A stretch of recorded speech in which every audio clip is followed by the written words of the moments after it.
राधे राधे दोस्तों, मेरा नाम चेतना है। आज मैं आपको बताने जा रही हूँ नवरात्रि की व्रत कथा, जिसे सुनने मात्र से ही आप पर माता रानी की कृपा होगी और आपके बिगड़े काम बन जाएंगे। तो आइए शुरू करते हैं। पीठत नाम के मनोहर नगर में एक अनाथ नाम का ब्राह्मण रहता था। वह भगवती माँ दुर्गा का भक्त था। उसके संपूर्ण सद्गुणों से युक्त मानो ब्रह्मा की पहली रचना हो, ऐसी यथार्थ नाम वाली सुमति नाम की कन्या पैदा हुई। वह कन्या अपने घर के बालकपन में अपनी सहेलियों के साथ क्रीड़ा करती हुई इस प्रकार बढ़ने लगी जैसे शुक्ल पक्ष में चंद्रमा की कला बढ़ती है। उसका पिता प्रतिदिन माँ दुर्गा की पूजा और होम किया करता था। उस समय वह भी वहाँ नियम से उपस्थित होती थी। एक दिन वह सुमति अपनी सखियों के साथ खेलने लग गई और भगवती के पूजन में उपस्थित नहीं हुई। उसके पिता को पुत्री की ऐसी असावधानी देखकर क्रोध आया और क्रोध में आकर पुत्री का विवाह किसी कुष्ठ से कर देने की बात कह डाली।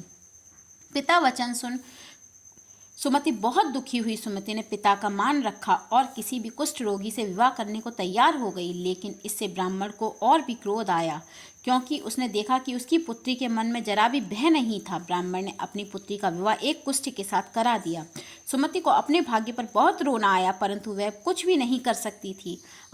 लिहाजा अब उसने अपने कुष्ठ पति के साथ वह गांव छोड़ वन में चली गई।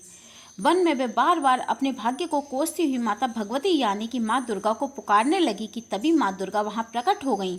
सुमति ने माँ से पूछा कि बिना किसी तपस्या के वे सुमति के सामने कैसे आईं। तब सुमति को माँ ने बताया, पिछले जन्म की तपस्या का वरदान वे इस जन्म में देने आई हैं। माता रानी ने सुमति को वरदान मांगने के लिए कहा और उसे मनवांछित फल देने का वचन दिया। सुमति ने माँ से पिछले जन्म के बारे में जानने की इच्छा जताई, जिसके बाद माता रानी ने सुमति को बताया कि वह पिछले जन्म में एक भील की पत्नी थी।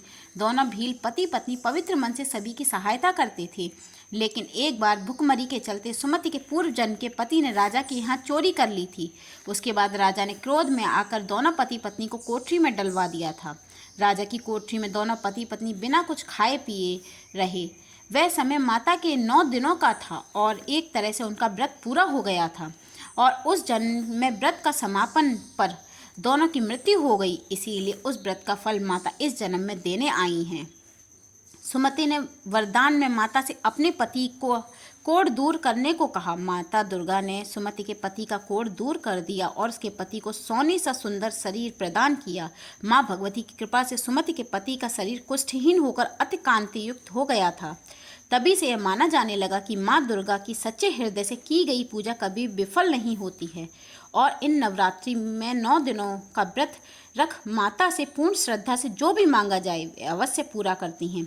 आशा है कि इस कथा के माध्यम से आप माँ दुर्गा की कथा के बारे में जान गए होंगे और अगर आपको हमारी कहानी अच्छी लगी हो तो ऐसी ही और कहानी सुनने के लिए हमारे चैनल को लाइक, शेयर और सब्सक्राइब कीजिए।